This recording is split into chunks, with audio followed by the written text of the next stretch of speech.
Subscribe sekarang channel YouTube Novelas Kadina. Gratis. Bab 3911. Kata-kata Tony membuat alis Stella terkunci. Bukannya Tony sedang waspada, dia baru saja menembus meridian ke-6-nya tahun lalu dan secara resmi menjadi seniman bela diri bintang 6. Dengan kekuatannya saat ini, dia adalah cat gantung di dalam seorang seniman bela diri bintang 6. Oleh karena itu, selama kekuatan Charlie mencapai tingkat seniman bela diri bintang 6, maka kemungkinan besar dia akan lebih kuat darinya, dan melihat melalui kultivasinya akan mudah. Namun, meskipun dia tidak berani mengatakan terlalu banyak, tetapi melihat bahwa Stella tampak sedikit khawatir, setelah berpikir sejenak, dia masih berkata kepadanya, "Nona, saya pribadi berpikir bahwa kemungkinan Charlie menjadi seniman bela diri bintang 6, atau bahkan seniman bela diri tingkat yang lebih tinggi sangat kecil, jadi Anda tidak perlu terlalu khawatir." Stella bertanya, "Dan apa yang membuat Tuan Luo mengatakan itu?" Tony berkata, "Kedamaian dan kemakmuran dalam negeri, sehingga orang-orang seni bela diri telah menemukan sedikit kesempatan untuk berkembang selama bertahun-tahun. Para ahli seni bela diri yang kuat pada dasarnya berada di luar negeri, dan Charlie adalah penduduk asli Aurose Hill. Kemungkinan dia menjadi ahli seni bela diri bahkan lebih rendah. Saat ini, yang terkuat yang saya tahu di negara ini hanya 4 bintang. Apakah ada seniman bela diri bintang 5 masih merupakan hal yang tidak diketahui?" Stella mengangguk dengan lembut dan berkata, "Saya samar-samar merasa bahwa orang ini terlalu misterius, dan ada banyak tempat yang tidak dapat dilihat dan dipikirkan orang. Tapi sepertinya dia tidak mungkin menjadi master seni bela diri di usia muda, belum lagi dia harus belajar Feng Shui dan menjalankan pabrik farmasi. Bahkan jika dia lebih kuat, tidak mungkin menjadi master seni bela diri di usia 20-an dalam keadaan seperti itu. Sepertinya aku terlalu banyak berpikir." Artis bela diri bintang 6 termuda yang saya tahu berusia sekitar 35 tahun. 32 tahun, waktu latihan seni bela diri harian, perkiraan konservatif lebih dari 14 jam. Stella kagum, 14 jam sehari untuk berlatih seni bela diri, sisa waktu untuk menghilangkan makan dan tidur, pada dasarnya, tidak ada yang tersisa untuk hal-hal lain. Benar. Tony mengangguk dan berkata, mereka yang benar-benar ingin mencapai sesuatu di jalur bela diri, pada dasarnya harus melakukan yang terbaik, dan harus menghindari dunia untuk berkultivasi. Jika tidak, ada terlalu banyak jenis gangguan di sekitar, sulit untuk ditingkatkan dengan cepat, dan bahwa Charlie melakukan segalanya, dan energinya sangat tersebar, bahkan jika dia benar-benar seorang seniman bela diri, sulit untuk membangun apapun. Mengatakan itu dia melanjutkan, "Tetapi jika Anda benar-benar khawatir, saya dapat mengatur beberapa orang lagi untuk datang untuk mendukung, untuk memastikan tidak ada yang salah." Mendengar ini, keraguan Stella pada dasarnya hilang dan dia melambaikan tangannya dan berkata, "Lupakan saja. Masuk akal bagiku untuk membawa sopir ketika seseorang mengundangku untuk makan malam. Tetapi jika aku membawa sekelompok orang ke sana, pihak lain pasti akan lebih memikirkannya. Jadi itu tidak pantas." Tony mengangguk dan tidak mengatakan apa-apa lagi. Cadillac melaju keluar kota dan melaju di sepanjang lorong selama 20 menit lagi. Akhirnya tiba di alamat yang disebutkan Charlie. Tepat ketika mobil tiba di pintu, seorang pemuda memerintahkan, "Parkir mobil ke halaman, Tuan Wei telah tiba." Stella melihat ke dalam dan melihat BMW 530 diparkir di halaman. Dia tidak bisa tidak berpikir, Charlie ini benar-benar rendah hingga ekstrim. Keluarga mereka saat ini memiliki 3 mobil. BMW 530 ini adalah yang terburuk, dan sebagai hasilnya, mobil ini benar-benar jatuh ke tangannya. Tony tidak terlalu memikirkannya saat ini, dan langsung mengendarai mobil ke rumah pertanian dan memarkirnya bersama dengan BMW Charlie. Tony keluar dari mobil dan memperhatikan rumah pertanian itu dengan cermat. Rumah pertanian itu berukuran sedang, dengan halaman lebih dari 100 kaki persegi, dan selain dapur, ada beberapa kotak yang telah diubah menjadi rumah bata. Namun, hanya satu dari kompartemen ini yang menyala. Bab 3912. Meskipun Tony tidak memiliki aura, tetapi bagaimanapun juga, dia adalah seniman bela diri bintang 6, jadi dia sedikit menutup matanya. Dan dengan aliran udara, dia dapat menentukan distribusi orang-orang di rumah pertanian melalui persepsinya yang kuat. Pada saat ini, selain pemuda yang mengarahkan parkir di halaman, ada 3 orang yang sibuk di dapur, dan ada 1 orang yang duduk di kotak yang menyala, sementara kamar lainnya kosong. Dia juga sedikit memperluas jangkauan persepsi, halaman sekitar beberapa puluh meter, sepertinya tidak ada tanda-tanda orang lain bersembunyi. Terlebih lagi, dari ritme dan kekuatan pernapasan orang-orang ini, jelas bahwa orang-orang ini adalah orang-orang biasa yang bahkan belum memasuki pintu seni bela diri. Dari sini, dia juga sampai pada penilaian dasar bahwa di halaman ini, tidak ada penyergapan. Kemudian, Dia berkata kepada Stella, "Nona, Anda bisa turun sekarang." Mendengar kata-kata ini, Stella mengangguk dengan lembut, dan alisnya yang sedikit dirajut menjadi rileks. Dia tahu bahwa Tony sangat kuat dan bahkan bisa mendeteksi musuh yang tersembunyi di balik beberapa dinding dengan merasakan napas dan detak jantung orang lain. Jadi, selama dia mengatakan pada dirinya sendiri bahwa dia bisa turun, itu membuktikan bahwa tidak ada yang aneh dengan tempat ini. Hanya saja lingkungan tempat ini benar-benar membuatnya agak sulit untuk dikatakan. Bangunan rumah pertanian semuanya agak bobrok, dan meskipun direnovasi, Anda dapat mengatakan bahwa mereka memiliki sejarah panjang. Segera setelah Anda keluar dari mobil, Anda dapat mencium bau busuk yang menyebar melalui halaman, dan hanya setelah melihat lebih dekat Anda dapat menemukan bahwa di sudut halaman, ada lebih dari selusin angsa besar dan gemuk di penangkaran. Terganggu oleh suara mesin mobil, selusin angsa di sarangnya terus-menerus mengepakkan sayapnya, mengeluarkan suara kicau yang nyaring. Stella melihat angsa putih salju, dan kemudian melihat set mereka sendiri dari gaun definisi tinggi buatan tangan Hermes putih salju yang sama, tidak bisa menahan nafas, merasa bahwa di depan kelompok angsa ini, mereka adalah badut. Pada saat yang sama, dia juga dalam hati berkata, lingkungan di sini sangat buruk, cara makannya nanti. Kuncinya adalah tetap Charlie mengundang saya untuk makan malam di sini. Jika saya duduk, itu hanya untuk melihat tidak. Untuk makan, ikuti saja ritualnya. Ketika dia merasa tertekan tentang lingkungan di sini, pintu kompartemen yang terang didorong terbuka, mengenakan t-shirt putih bersih, celana jeans putih dicuci Charlie keluar dari pintu. Dia memandang Stella dan tersenyum hangat. "Hei, Nona Zhan ada di sini. Silakan masuk, silakan masuk." Stella melihat gaun Charlie yang sederhana dan kasual, dan untuk pertama kalinya di dalam hatinya, dia merasa sedikit malu pada dirinya sendiri. Charlie berpakaian seperti ini, di tempat seperti ini, tampaknya tidak bertentangan, dan dengan penampilannya yang tampan, senyum cerah, memberi orang perasaan senang yang tak dapat dijelaskan. Tapi Stella kemudian melihat diri mereka sendiri, merasa seperti pakaian mereka sendiri hari ini, seperti badut yang berlebihan, dengan segala sesuatu di sekitar mereka tampak tidak pada tempatnya. Charlie juga tidak menyangka bahwa Stella berpakaian begitu formal, bahkan perasaan menghadiri pesta makan malam kelas atas, mau tak mau memuji. Nona Zhan berpakaian indah hari ini. Mendengar ini, hati Stella, bahkan lebih, sedikit tidak berdasar. Awalnya, dia selalu cukup percaya diri tetapi tidak menyangka bahwa di rumah pertanian pinggiran kota ini, untuk pertama kalinya dia merasakan sesak dan kegelisahan yang kuat. Dia berkata agak canggung, "Maaf Pak Wade, pilihan pakaian hari ini benar-benar agak tidak pantas, biarkan Anda tertawa." Charlie tersenyum dan berkata, "Mengapa?" "Itu karena saya memilih tempat dengan sedikit pertimbangan, jadi tolong jangan tersinggung, Nona Zhan." Mendengar ini, suasana hati Stella yang terburu-buru langsung lega. Charlie menatapnya dengan senyum tipis dan berkata, "Nona Zhan, silakan masuk, angsanya hampir direbus." Melihat undangan Charlie, Stella tidak punya pilihan selain berjalan menuju pintu kotak. Bab 3913. Pada saat ini, Charlie memandang Tony dan dengan hangat mengundangnya. "Saudara pengemudi, mengapa Anda tidak masuk dan makan bersama? Tidak ada orang lain di sini." Tony menggelengkan kepalanya dan dengan sopan berkata, "Terima kasih atas kebaikan Anda, Tuan Wade, sebagai pengemudi, lebih baik saya menunggu di luar." Charlie meminjam lereng dan menganggukkan kepalanya. "Kalau begitu, aku akan minta maaf untuk salamnya." Tony sibuk berkata, "Sama-sama, Tuan Wade." Charlie tersenyum tipis dan masuk ke dalam kotak bersama Stella. Dikatakan sebagai kamar pribadi, tapi sebenarnya itu adalah kamar bata biasa. Luas ruangan tidak besar, bagian dalam relatif kosong, hanya di dinding menghadap pintu, dibangun tungku tanah 4 persegi. Kompor di bawah api membakar semua kayu bakar, nyala api menyala dengan sangat kuat. Sehingga bagian atas panci besi besar, meskipun ditutup dengan tutup kayu, terus-menerus mengeluarkan uap air. Ruangan itu dipenuhi dengan bau daging yang kuat.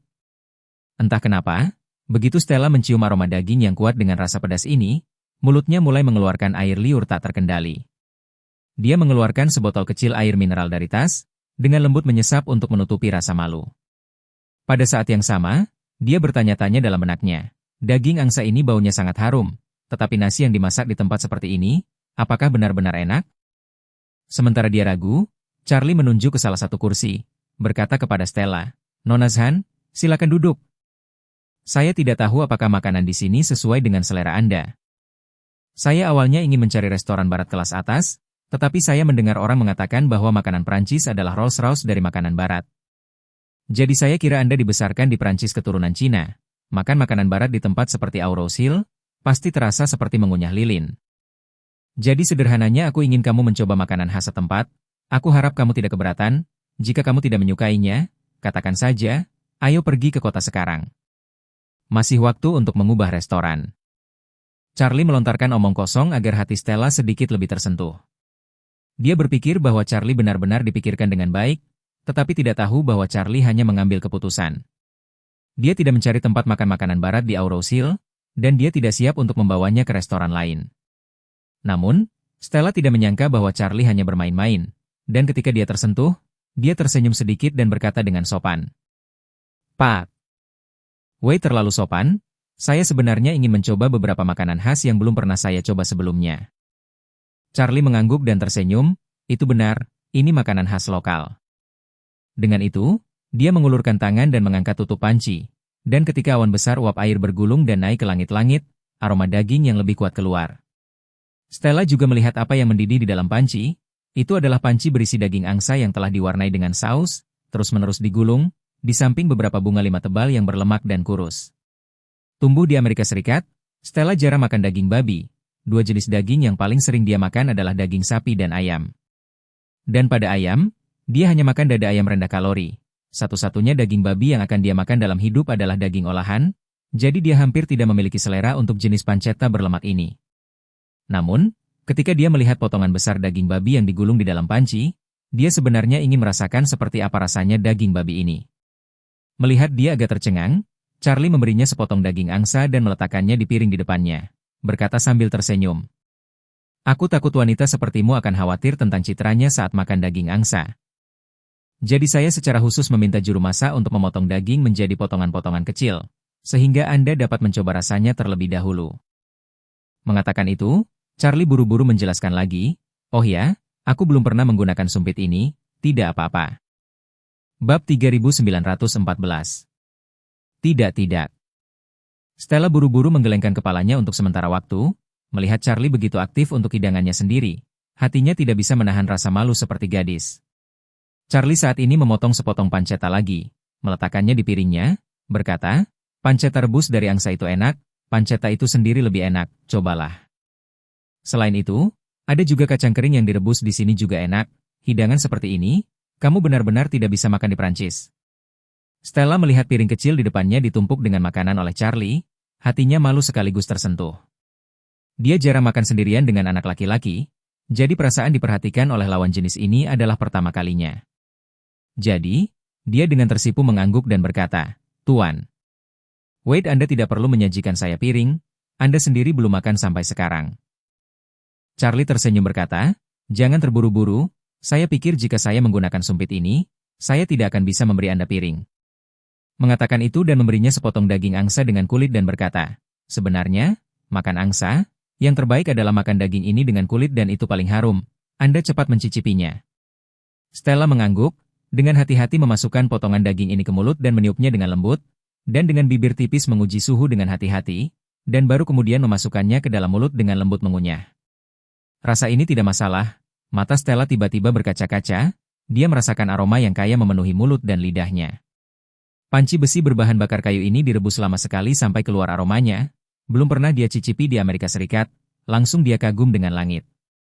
Kemudian, dia tidak sabar untuk mencoba pancetta yang diberikan Charlie padanya, dan perasaan meleleh di mulutnya, berlemak tapi tidak berminyak, membalikan persepsinya tentang daging babi.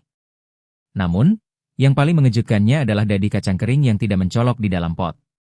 Sebab, dia benar-benar tidak bisa membayangkan mengapa tahu crispy asli yang renyah, menjadi seperti ini meski teksturnya sangat lembut tapi sangat keras, dan enak.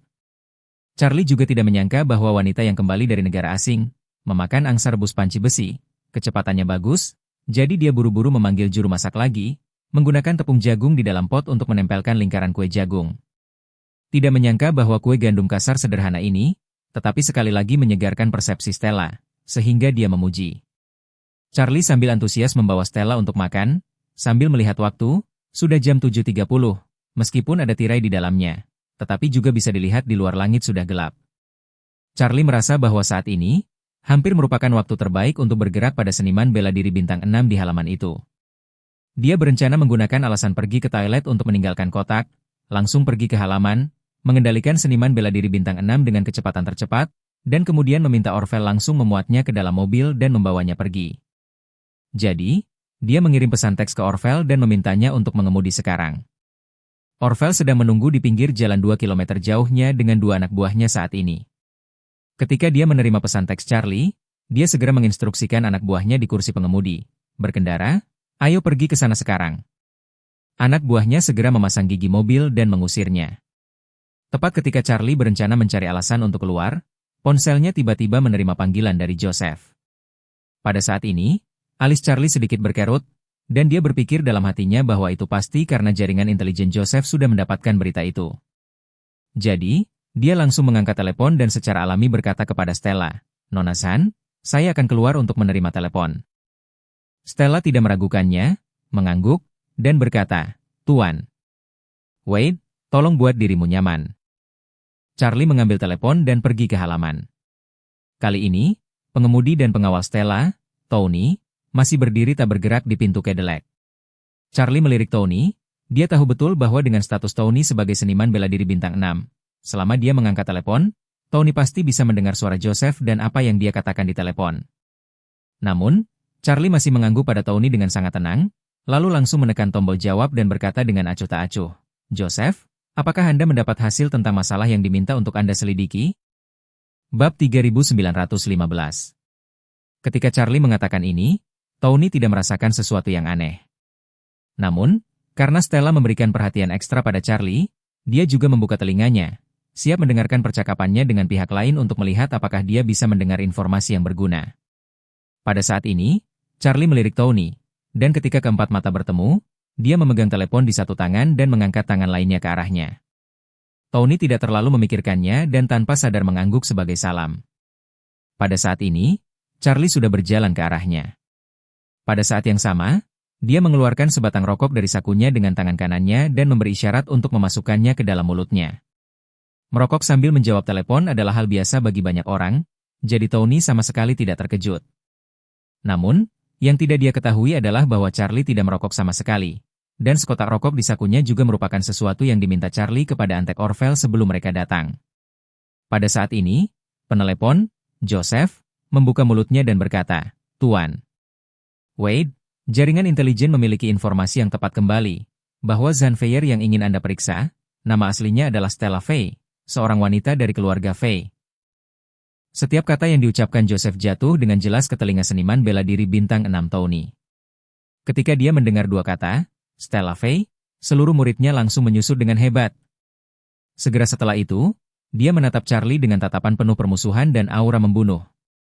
Tetapi bahkan pada saat ini, dia tidak menyadari betapa berbahayanya Charlie baginya. Dia hanya tidak menyangka bahwa Charlie akan memiliki saluran untuk mengetahui identitas bosnya. Ini juga berarti bahwa dirinya dan wanita muda itu telah terungkap, dan wanita muda di ruangan itu bisa dalam bahaya kapan saja. Memikirkan hal ini, dia menatap Charlie dan bertanya, "Apa yang kamu bicarakan?" Charlie tertawa, "Aku bahkan belum menanyaimu, dan kau menanyaiku?" "Saya tidak mengubah nama saya, tidak seperti Nona Fay yang duduk di dalam, yang dengan sengaja mengenakan rompi." Tony segera berkata, "Nona tidak memiliki kebencian terhadap Anda. Ada juga alasan untuk menggunakan identitas lain." Charlie mengangguk dan tertawa, "Aku juga tidak mengatakan dia memiliki niat jahat terhadapku. Apa yang membuatmu begitu gugup?" Mengatakan itu, Charlie berkata kepada Joseph di telepon, "Joseph, aku masih memiliki sesuatu untuk dilakukan. Aku akan menutup telepon dulu." Yusuf berkata, "Tuan Wade, ada seseorang bernama Tony Luo di samping Stella, seorang seniman bela diri bintang 6. Charlie tertawa, "Aku tahu, dia ada di depanku."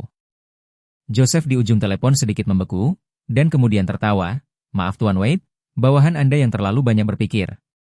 Setelah mengatakan itu, dia langsung berkata, "Tuan Wade, karena kamu memiliki sesuatu untuk dilakukan, maka bawahanmu tidak akan mengganggumu lagi."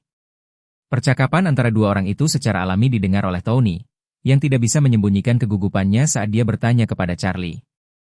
"Dapat mengetahui identitas Nona, dan juga untuk mengetahui bahwa saya adalah seorang seniman bela diri bintang 6, apa sebenarnya Anda?" Charlie tertawa, "Kau adalah orang yang suka mengomel, sudah kubilang, Namaku Charlie Wade. Tony mengerutkan kening dan berkata, saya tidak peduli siapa Anda sebenarnya. Saya akan membawa Nona keluar dari sini sekarang, untuk masalah Nona menyembunyikan identitasnya. Dia secara alami akan menjelaskannya kepadamu secara pribadi nanti. Sekarang tolong menyingkir. Charlie tertawa. Bagaimana jika aku tidak membiarkanmu? Tony mengepalkan tinjunya, persendiannya berderak, dan berkata dengan dingin. Tidak ada master seni bela diri di sekitar sini. Dan beberapa di dapur sama seperti Anda, mereka semua adalah orang biasa. Jika aku ingin masuk, kamu tidak bisa menghentikanku sama sekali. Alasan mengapa aku memintamu untuk minggir adalah karena aku tidak ingin menyakitimu, jangan tidak peka. Tidak tahu cara mengangkat? Charlie tertawa ringan dan berkata main-main, sudah lama sekali tidak ada yang mengatakan dua kata ini kepadaku. Tiba-tiba, aku agak nostalgia.